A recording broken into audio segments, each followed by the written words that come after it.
Hello everyone, very good morning and very warm welcome once again to your favorite channel, that is StudyIQ IS English. My name is Praveen Mishra, your educator and your host for your current affairs show, that is the Hindu Analysis. Okay, so with this, let's start the headlines, the news for the day with regard to our UPSC CSE. Okay, so the first news is with regard to one of the most powerful organizations of this nation when it comes to the implementation of the law and order, as well as going ahead with any such type of an inquiry. We know it very well. The most prominent body that comes into our mind is the Central Bureau of Investigation. The Central Bureau of Investigation that has often been criticized of being a puppet in the hands of the central government. Though yes, still a criticism.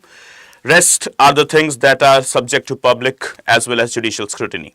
So coming to the news here, that is the frame. There is a need to frame a law to let CBI probe sans consent, the parliamentary panel has stated. That is, the Departmental Related Parliamentary Standing Committee on Personnel, Public Grievances and so on has justified its statement by saying that it's now time to withdraw the consent of the states when it comes to the investigation of CBI in their territories or their boundaries.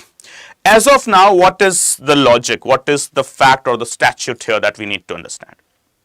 According to Delhi Police Special Establishment Act, there is a particular section, specifically speaking, section 3 and section 6 actually, that allows the states to not allow the CBI investigation or an inquiry or any type of an action taking place inside their respective state.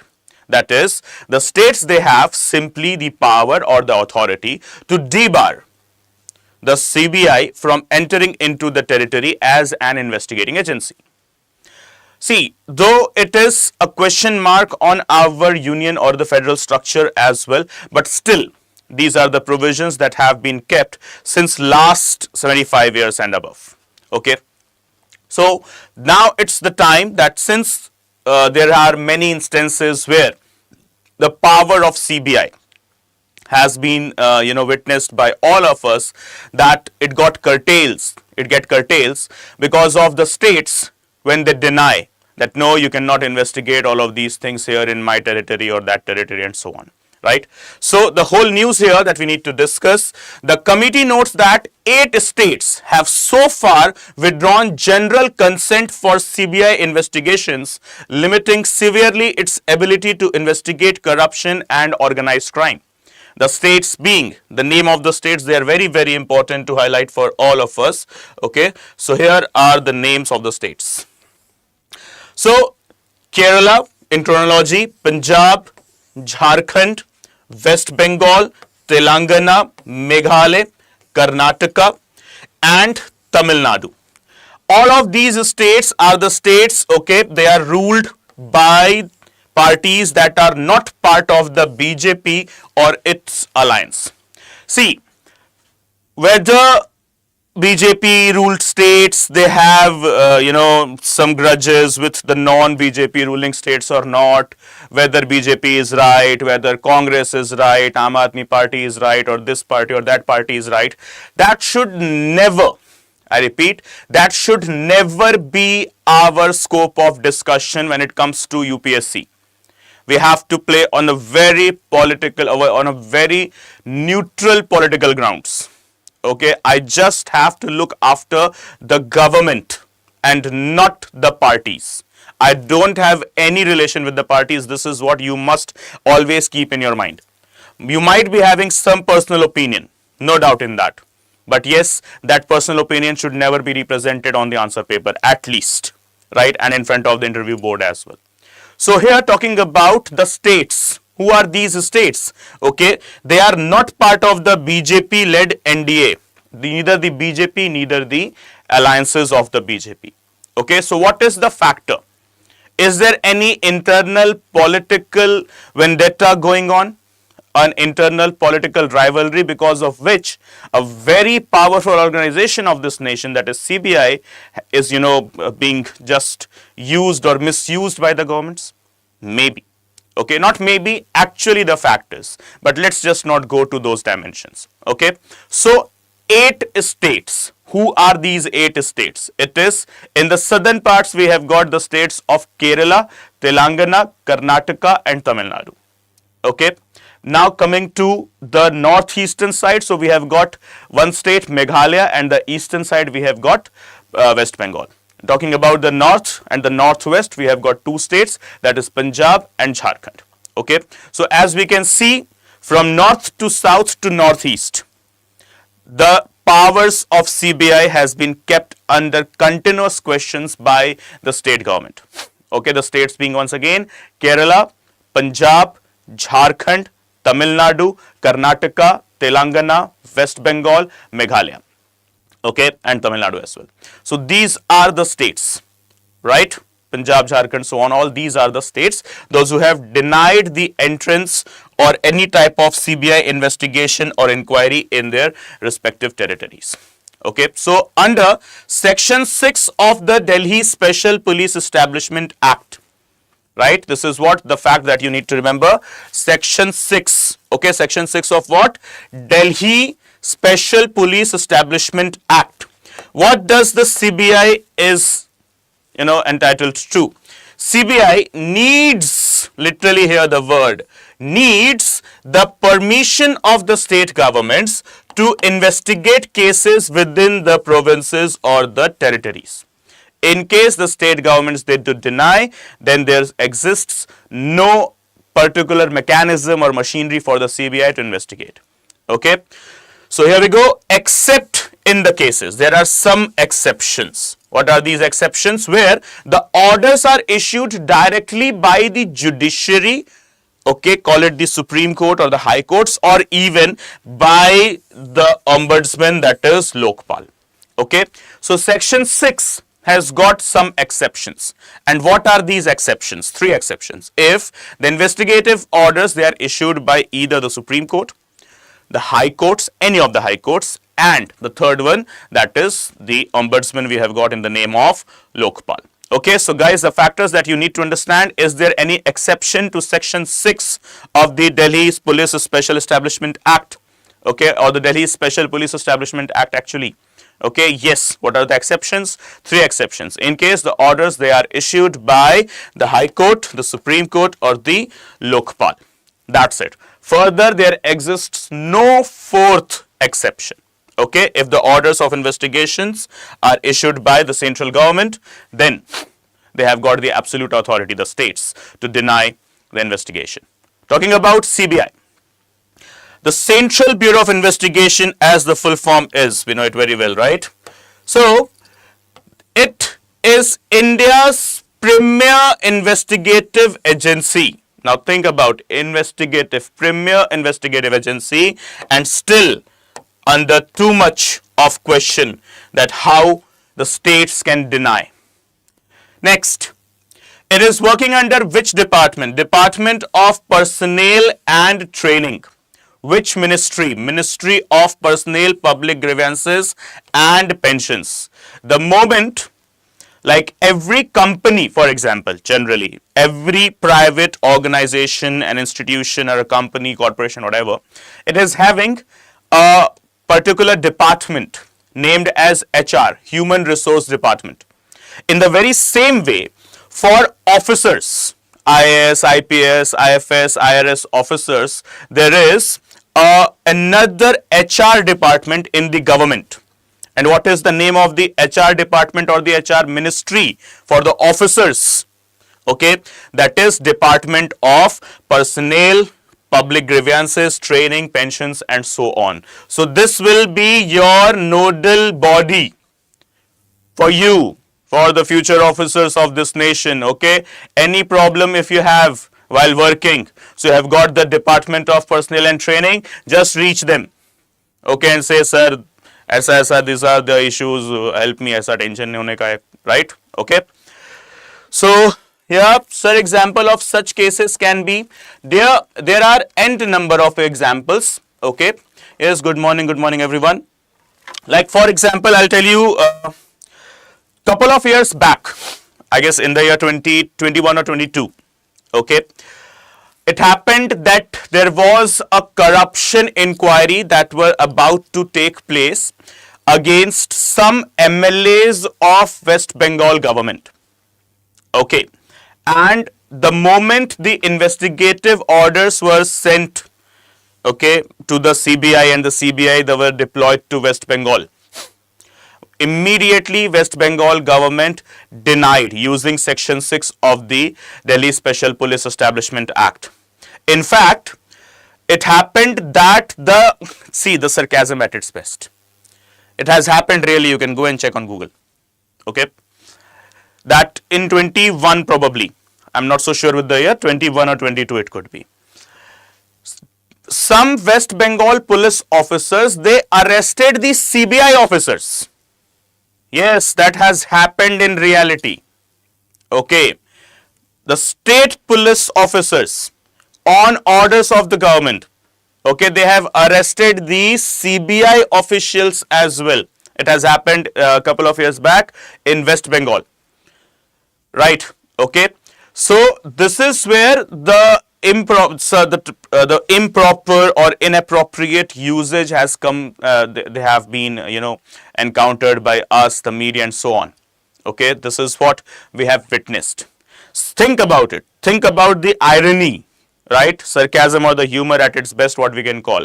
West Bengal State Police has arrested whom? Some CBI officials, right?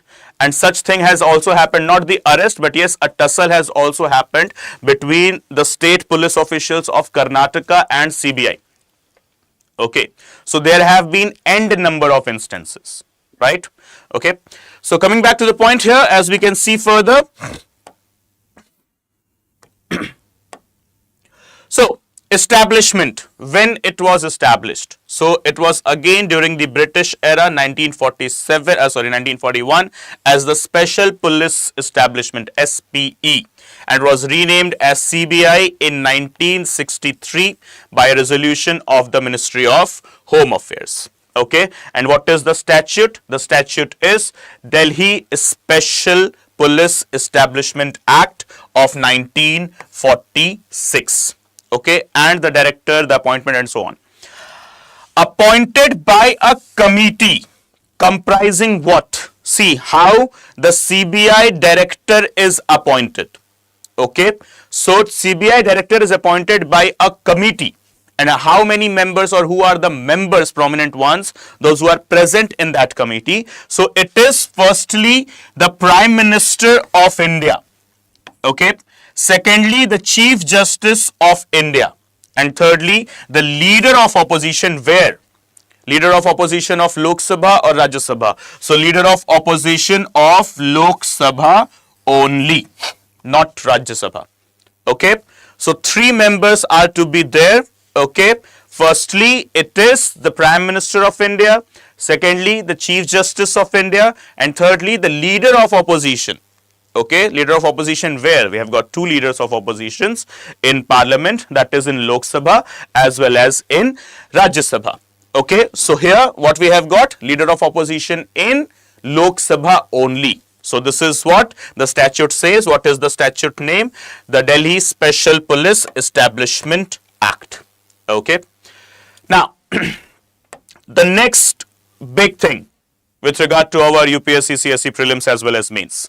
The process of appointment was established by Supreme Court's judgment in the Vineet Narayan case of 1997. Okay, process of appointment, though empowered through the DSPE Act of 1946 only, but yes, the procedure was twisted or upgraded. Through which case? The name of the case was Vineet Narayan case 1997. Okay, and the changes they were made to the Delhi Special Police Establishment Act of 1946 by the Lokpals as well as the Lokayuks in the year 2013, specifically when the proper formulation of the appointment system was upgraded. Okay, so guys, please remember the factors. They are very, very, very, very important. Okay, simply the name of the case. What is the name of the case? Vineet Narayan judgment, or the Vineet Narayan case of 1997. Simple, that's it. Okay, so just if you are asked this question, that with reference to the appointment of the CBI directors, okay, which is the relevant case? So the name of the case is here, Vineet Narayan case 1997. Okay. So coming to the next big news, the next big headline for the day. It's once again with our wonderful Northeast, and specifically talking about Northeast, then it is Assam. So what is the news here? Is ADB funded Assam Solar Park green grabbing indigenous land? So first of all, what is ADB? ADB, as in simple terms, Asian Development Bank. And what is the news? What are the factors? So the prelims factors, they are two, very clear. Okay. First is what? ADB, obviously. And second is what? Green grabbing. So the two factors that we will be discussing, okay, that is one is green grabbing, second is ADB. But before that, the news. So as we can see, the Karbi and other tribal communities. See, Karbi community specifically, along with other communities that are tribal in nature, they have accused the Assam government of undermining the free, informed and prior consent of the people to set up the 1000 megawatt park with ADB loans and private investments. Before proceeding into the news, I would just like to provide some insights. When it comes to any community, tribal community specifically, not just Karbi, we talk about any tribal community. The word tribal, often mistaken as to be backward. The word tribal is often mistaken to be as backward. Absolutely false. Absolutely wrong. Yes, there are backward areas. Yes, there are backward regions. But specifically when it comes to the people from non-tribal community or the non-tribal regions, whenever they hear the word tribal, they think that it is a backward thing or something like that. No, absolutely not. The word tribal basically resembles a community that is too much indigenous, first thing, and second thing, too much associated with the local customs, traditions that is related to the nature. Okay, so a community which is related directly to the natural processes, the natural resources, natural upliftment and its safeguards as well. That is what the actual meaning of tribal. Yes, there are regions which are considered backward in nature where the tribal communities are residing. And so because of the residence location of being in a backward location, the tribals, they are often misunderstood to be the backwards as well. No, they are not. In fact, they are more advanced, I will say. Maybe not more advanced with the advanced science and technology, digital things and so on, but advanced when it comes to the preservation of nature. Okay, and yes, they are the people, those who are rooted with their customs, traditions and everything, right? So we have to respect tribals because these are the people, those who have kept the Indian aesthetics, culture and everything alive even till date, right? It's not like that the others haven't, but yes, they have performed better. Their contribution is on the dominating side. Okay, so now talking about the news. The Karbi community along with other tribal communities, they have accused what? Accused the Assam state government of not using properly their consent of providing the land and establishing any kind of the infrastructure or development projects, okay, with the help of the loans of the ADB. So what is the whole news here? Okay, is ADB funded Assam Solar Park, green grabbing the indigenous land? Okay, so talking about here. Green grabbing, first of all, what is green grabbing? Green grabbing is a term used to describe the appropriation of land and natural resources. Okay, what is green grabbing basically? Okay, it is a term used to describe what? The appropriation as in acquisition. Appropriation, if you get confused, so you can get the word here, acquisition. Acquisition of land and natural resources by external entities, be they governments, corporations, or any sort of non-governmental organizations. So simply speaking, what is green grabbing? Green grabbing is a term used to describe the appropriation or could be the acquisition of land as well by anyone, private, public sector, whatsoever. Okay. Now, for the sake of what? In the name of what? In the name of environmental protection, conservation, or sustainable development as well. So, green grabbing is a term used for what? Acquisition or acquiring, or simply speaking, the appropriation of land. Land by whom? By any private entity, or it could be a public entity as well. Right? The two things. Third thing, in the name of what? When we do use this word green grabbing, when the land is acquired in the name of some sustainable activities, including protection, conservation of nature, environment, and so on. That is where the term green grabbing comes into the picture. Okay. So, while some environmental policies and projects are essential for stewarding natural resources, the process of green grabbing is often masked deeper issues of power imbalance actually and the disenfranchisement of the local communities. So, what is green grabbing?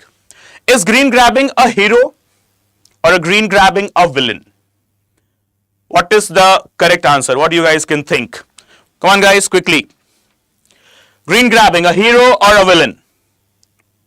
Exactly what it is. So yes, green grabbing is basically a subject to what we can say 50-50. It is relative in nature. It's all relative. It could be a hero, sometimes it could be a villain as well. And presently, when it comes to the Karbi community and other tribal communities in Assam, they have termed green grabbing as villain. Why? Because in the name of green grabbing, okay, there are instances or there are news or there are issues that the local people are saying that their land is taken away, but not so for not so good purposes. Not for the purpose of sustainable development, environmental protection, and so on. Okay. So, as what we can see, green grabbing is essentially, okay, is essentially a subset of the broader phenomena of land grabbing. However, unlike traditional land grabbing, okay, mainly by agricultural or industrial interests, green grabbing is justified using environmental objectivities. Okay. So, just when I use the term green grabbing, I just perform, okay, I just state that I am taking your land for the sake of environmental activities or any type of environmental protection. Okay. So, about the ADB, Asian Development Bank. How do I define the word ADB or the Asian Development Bank? Okay, so here we go. It is a multilateral development bank established in year 1966 on 19th December 1966. It is a principal international development financial institution for the Asia Pacific region, as the name itself justifies. Asian Development Bank, ADB. Okay. So it envisions what? A prosperous, inclusive, resilient, sustainable Asia. Okay, obviously every organization does. And apart from that, functions. It provides assistance to its developing member countries. To whom? To developing, not the developed or neither the underdeveloped. The name itself is absolutely justified. Developing member countries. The private sector and the public-private partnership through grants, loans, technical assistance, equity, investments, and so on. Right? Okay. So these are the factors. ADB for what? For the Asia Pacific. Okay. Headquarters in Manila, Philippines. For the sake of what? For the sake of developing countries. Okay. In the name of grants, loans, technical assistance, and so on. Right? Next. Membership. How to gain or acquire membership, who are eligible, and what is the present stand. Membership in ADB is open to members as open to members and associate members of the United Nations Economic Commission for Asia and Far East. So there is a separate body of UN, okay, named as United Nations Commission, okay, United Nations Economic Commissions for Asia and Far East, okay. Yeah, what's that? Yes, Sandesh, very good, okay. So Vishnu, you have agreed 50%. Yeah, that's true with the land grabbing, right? Okay. Yes, Sandesh, that's correct there. Australia, New Zealand, they're all part of the ADB as they're part of the Pacific, Asia Pacific. Okay, Indo-Pacific basically. Right. So who are eligible members? Members of ADB. They come from a specific organization that is named as United Nations Economics Commission or Economic Commission for Asia and the Far East. Okay, and apart from that, it is also open to other regional countries and non-regional developed countries. Okay, regional countries and non-regional developed countries that are the members of the UN or any of its specialized agencies. So cutting the whole long story into the short one.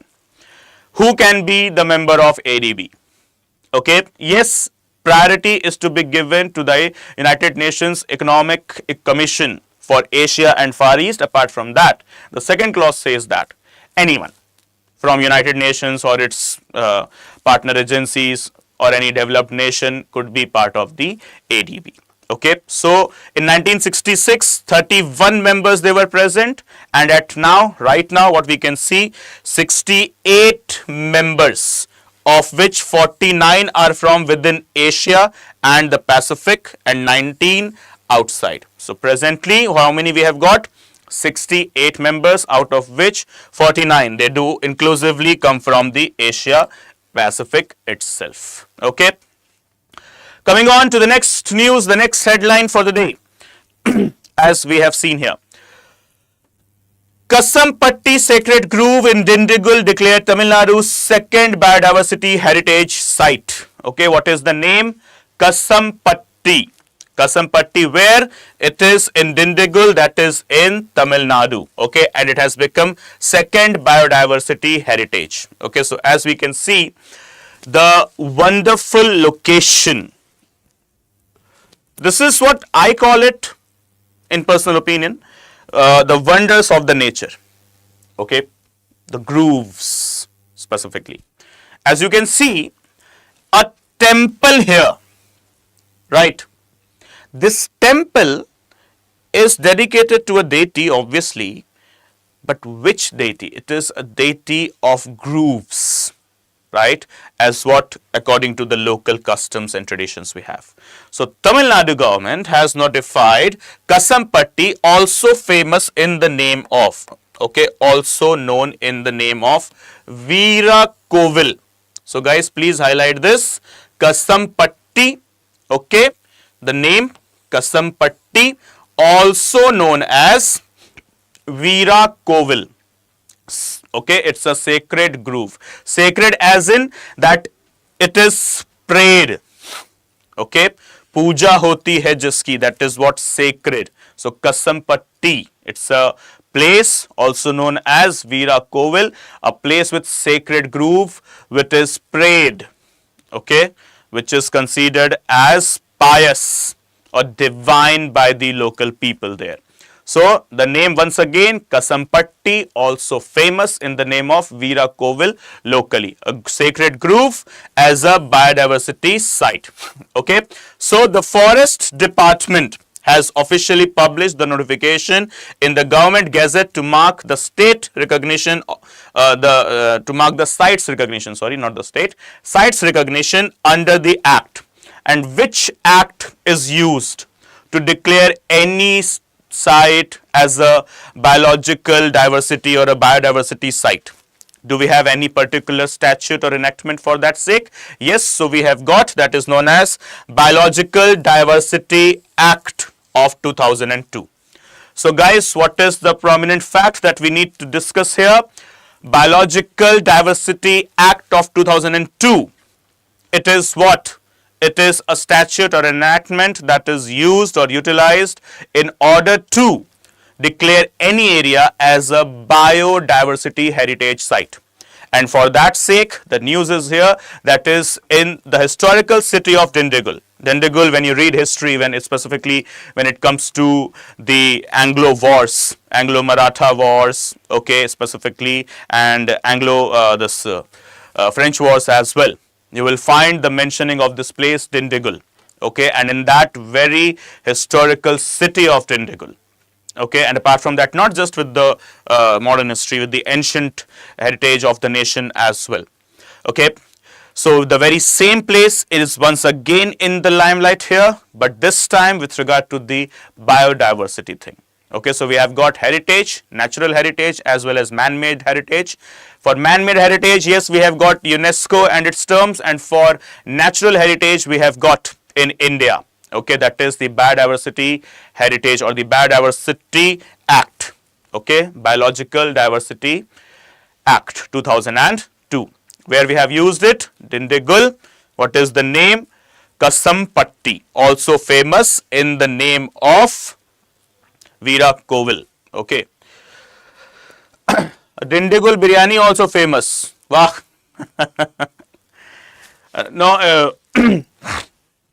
This was something, and thank you, I will say, Sandesh.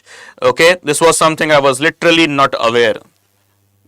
Okay, that there is also a famous thing that is Dindigul biryani. Okay, so far I had the importance of Dindigul in my mind with regard to the history only, ancient, medieval, as well as modern, and yes, this biological diversity as well. But yeah, this cuisine thing is new for me, and really thank you for the insights. Okay, chalo. So for sure we need to eat now the Dindigul biryani.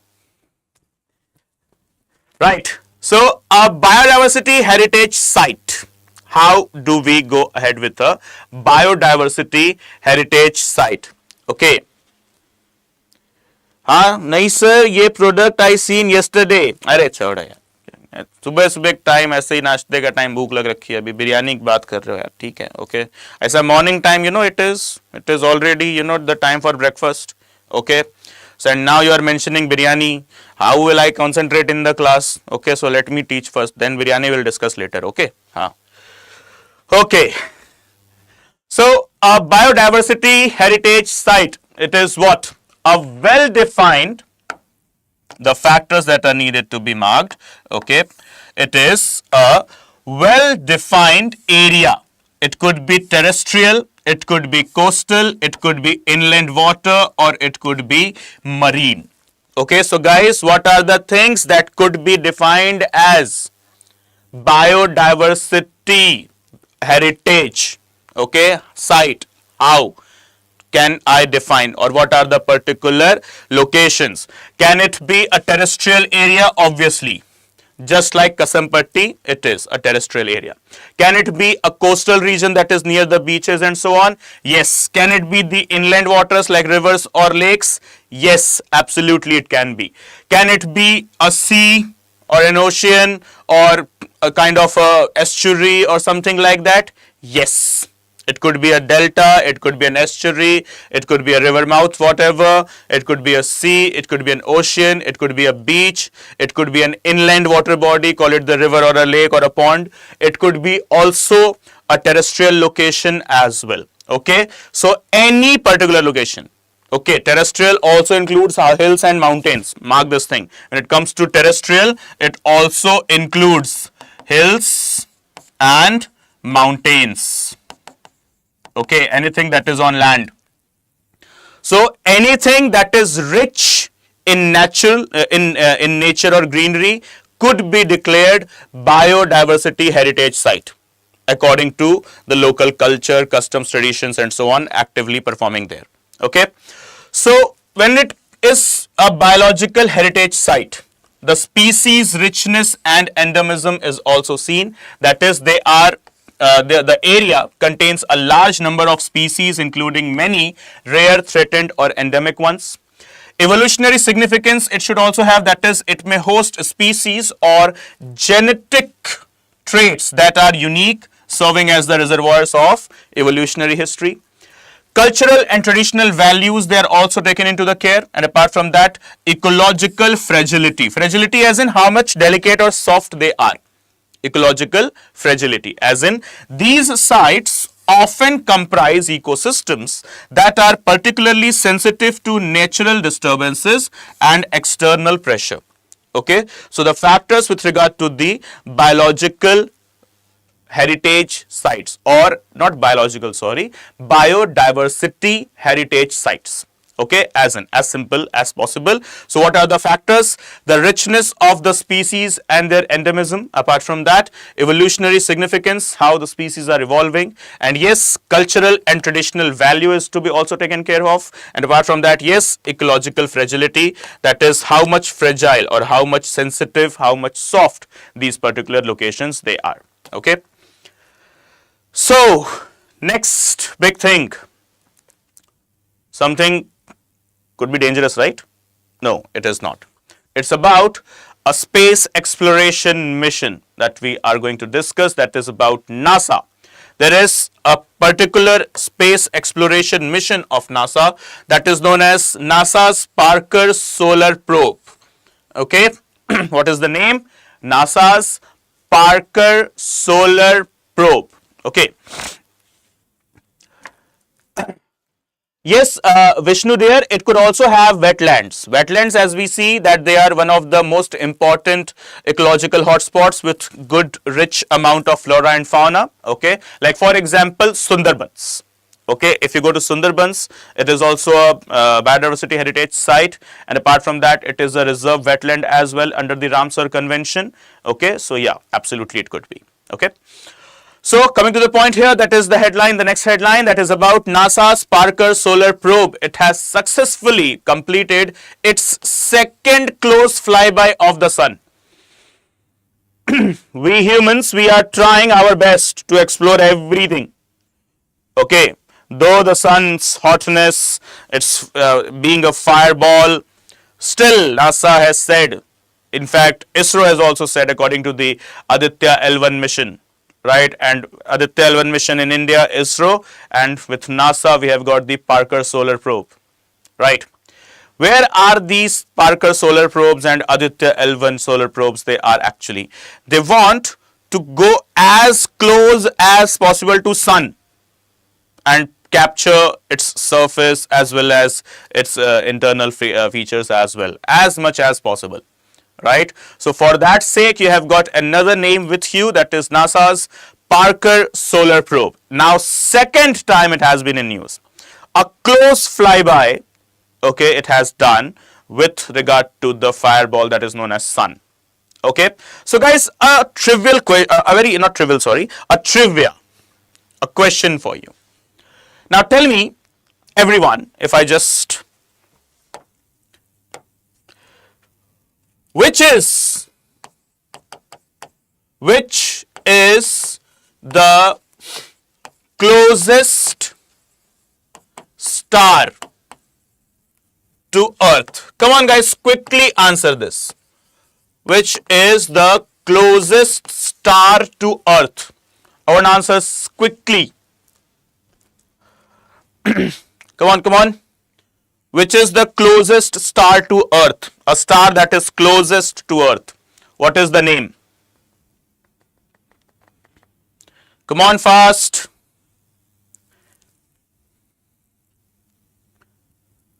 No answer? Okay, let me give the answer. The answer here is the sun. Okay, answer is what? The sun only. Okay, the closest star to Earth. Yes, very good, Vishnu. The sun. Okay. Now, if we switch the question, if we just twist the question here, which is the closest star to not Earth, but when we point this question to sun, now what will be the answer? Obviously, sun could never be the answer, right? Now, what is the closest star to sun? If we switch the question, yes, SS talks Proxima Centauri. If you have answered this for the previous one, that is to Earth, that is wrong. But yes, the correct answer, okay, the username that is known as SS talks has given the answer, that is Proxima Centauri. So Proxima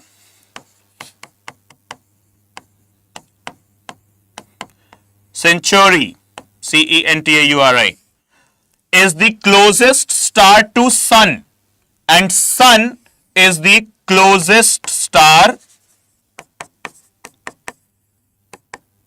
to Earth. Okay. Proxima Centauri is the closest star to Sun, and closest star to Earth will be Sun. Okay. So do not get confused. Okay. These are the things where UPSC is very smart in asking the question. Closest star to Earth, Sun. Okay.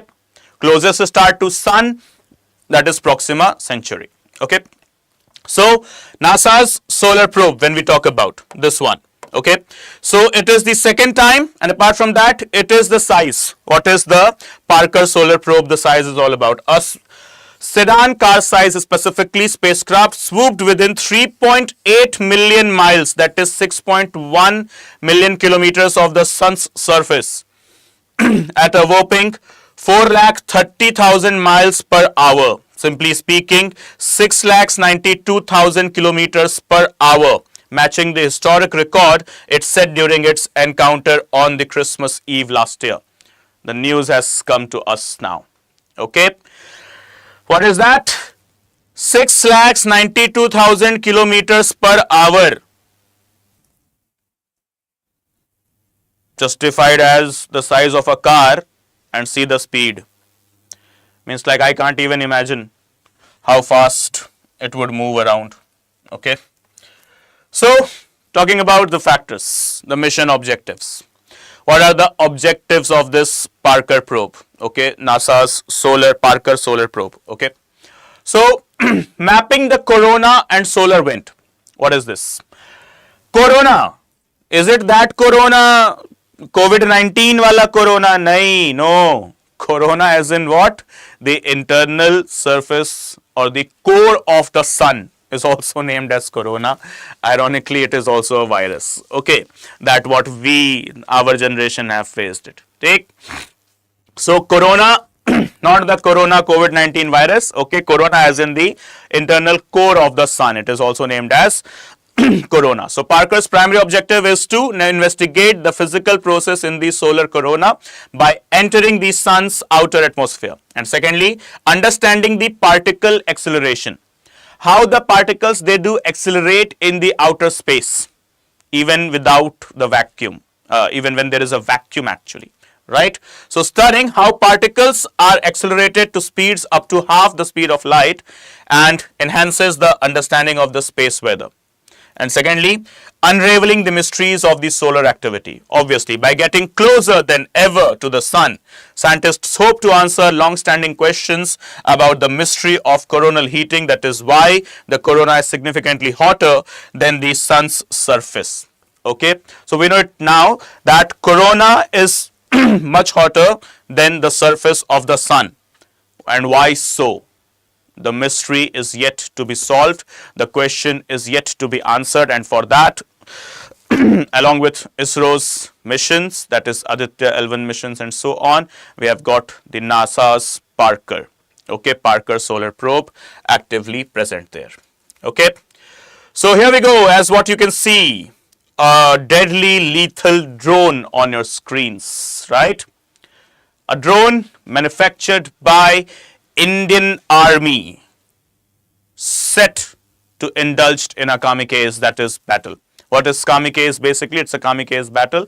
Kamikaze, that is generally a Japanese phrase that is used when it comes to involvement in a battle, right? So, this is what the news here for us. A wonderful news. Indian Army's kamikaze role anti-tank munition drone developed and tested. So, first of all, a grand salute to our braveheart soldiers. We from the team of StudyIQ English, we always try to appreciate our Indian defense machinery. And yes, thanks to the Indian Army heroes that they just keep all their rights and lives aside to protect us from, the cold waves of Siachen, to heat waves of Ran of Kutch, to hilly mountains of northeast, to Bay of Bengal and to the Arabian Sea. we have got just the soldiers in different organizations, that is Army, Navy, Air Force, BSF, CRPF, or in fact the Indian Police, right? So these are the people, those who lay aside their all rights and their lives as well, just so that you, me, we could live peacefully. And it's now our duty, right, to let this world, at least this nation, have peaceful, cordial, setup which is, spiced with harmony, and yes, obviously, justice and equality is also prevailing. That is simply following the principles and the ideals of preamble.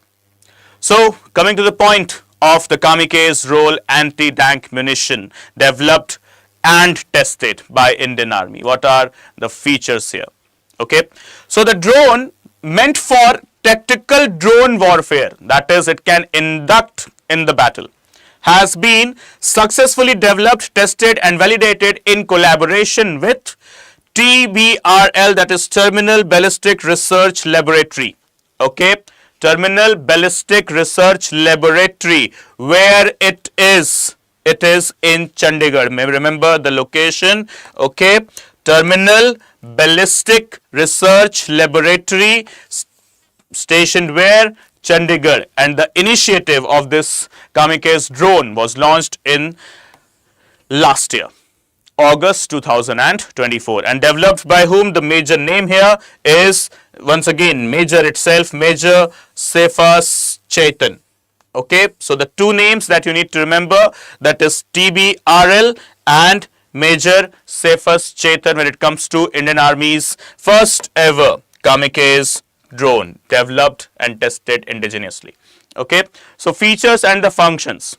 It functions as the first person view, FPV. There is a term mentioned here, FPV. Okay, so how are we going to understand this FPV? So, operated using FPV goggles that stream live visuals, providing real-time battlefield awareness and control. Okay, FPV in simple, it provides live view, as in what we are right now. Okay, live FPV, that is, in the terms of military we call it as live, simply speaking, real-time battlefield awareness as well as control. And then in-house fabrication, assembled at Rising Star Drone Battle School with over 100 units, fabricated by March 2025 for training and trials. Okay, so apart from TBRL, what is the particular location as well? That is known as Rising Star Drone Battle, Rising Star, yes, Drone Battle School. Okay. Next, kamikaze strike role acts as a single-use drone carrying impact explosive payloads designed to destroy armored targets like tanks. So simply speaking, just in our Saturday session, okay, let's relate it.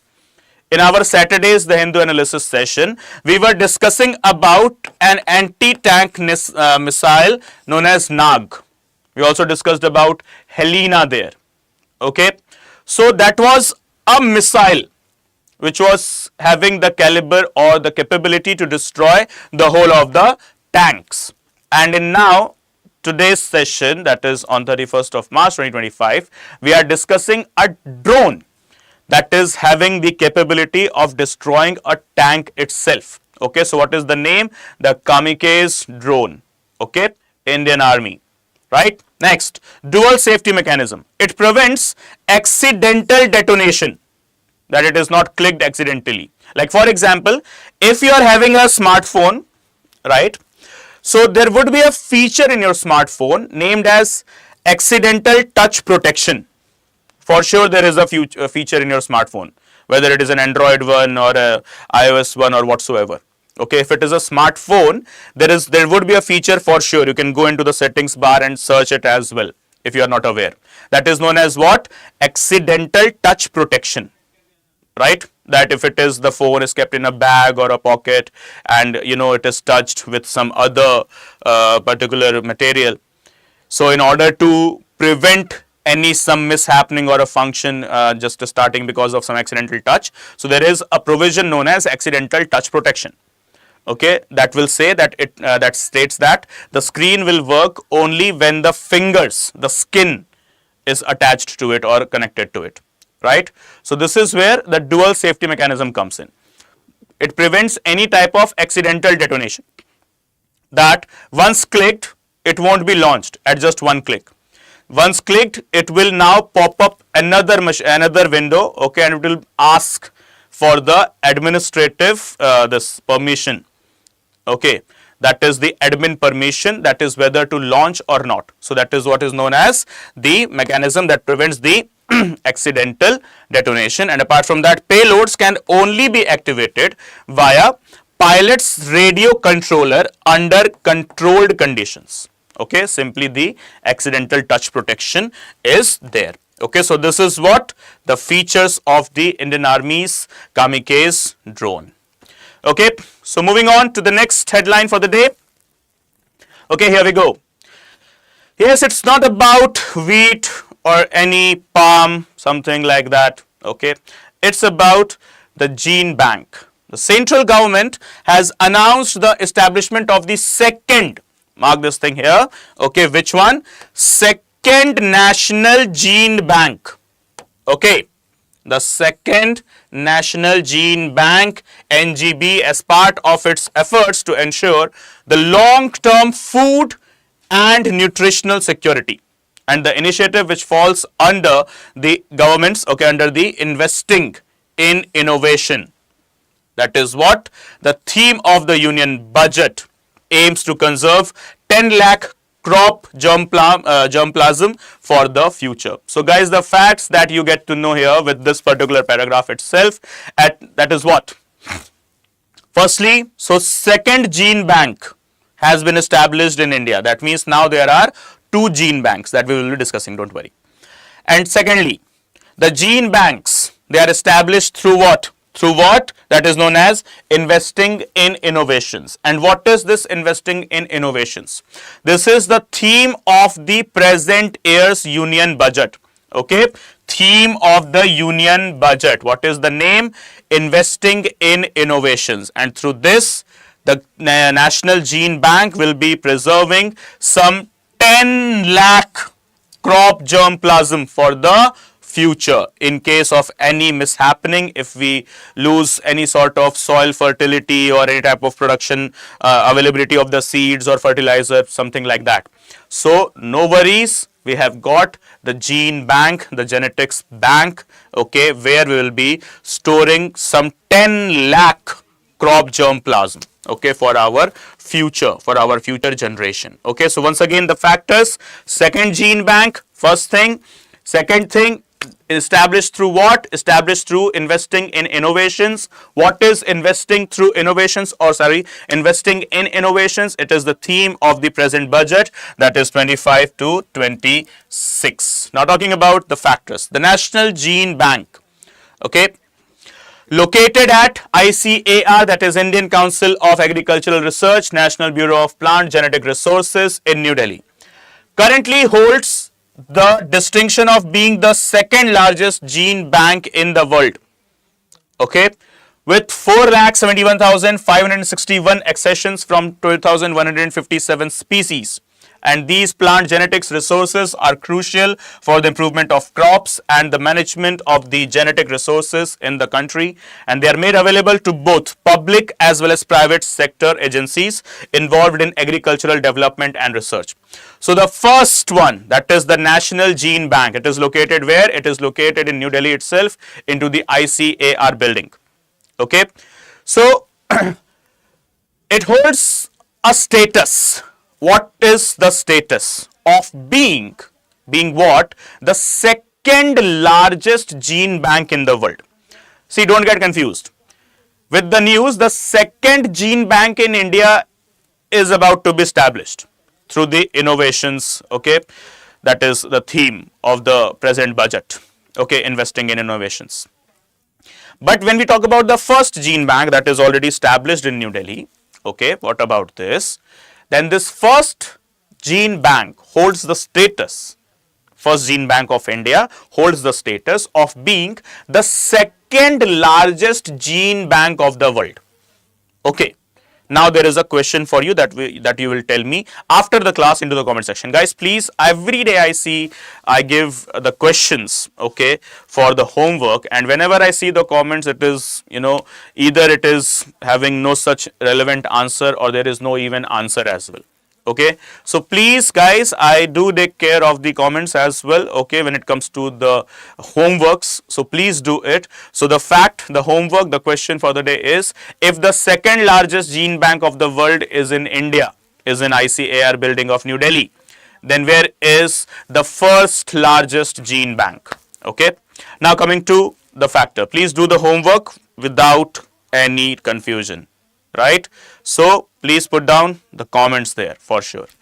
Not here, not a B live, not into the chat box after the class. Okay.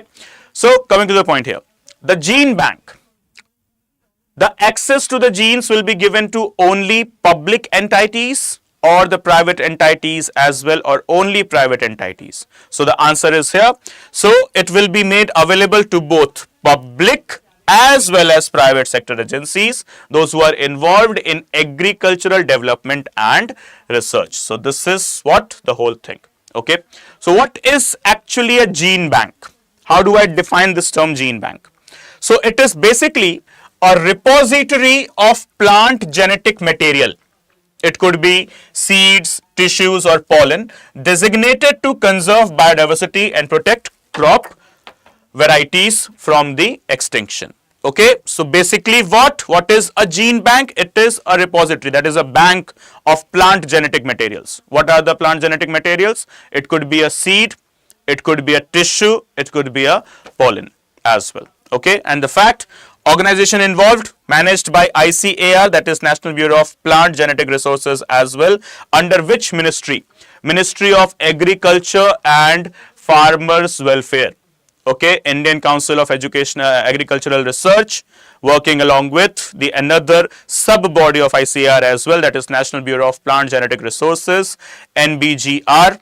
Okay, so ICAR's, its body, that is NBGR, working under the ministry. What is the name of the ministry? The name of the ministry holds to be as Ministry of Agriculture and Farmers Welfare. Okay. Right, yes. Yes, Anupalli dear, good morning and good morning to everyone. Dear, you are very late. Okay. Chalo. All clear? So I guess everything would be clear, guys. There would be existing no such question or doubt in your mind. And so here we come to the end of the session. And yes, before ending the session, if you guys want to connect with me through my social media channels, okay, so you guys can connect with me on my Instagram, that is named as Praveen Mishra _2107.